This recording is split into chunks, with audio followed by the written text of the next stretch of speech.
মানুষরা তোমাদের সব টাকা পয়সা আমাদের দিয়ে দাও, সবাই পালাও।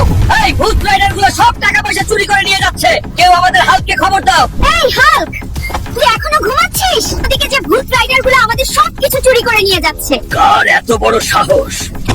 ভূত রাইডার হোক বা ভূতের সর্দার, এত বড় সাহস হাল্কের এলাকায় চুরি করতে আসছে। আজকে তাদের সব ভূতগিরি বাহির করে দিব। শালা কঙ্কাল, তোরা দেখছি আমার এলাকায় চুরি করতে ভয় পাস না, আজকে তোদের হাড্ডি আমার কুকুরদের খাওয়াবো। হোয়াট?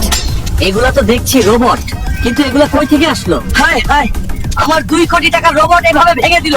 হাল্ক আবারও আমার চুরির প্ল্যানিং নষ্ট করে দিল। হাল্ক, তোকে আমি ছাড়বো না। শালা কানুচোর, তুই আবার চুরি করার সাহস করেছিস, আজকে তো সব চুরি পিছন দিয়ে বের করে দিব। বন্ধুরা, তোমরা বলো এই কানুচোরকে কি শাস্তি দেয়া যায়? চ্যানেলটি সাবস্ক্রাইব করে এখনই কমেন্টে জানাও।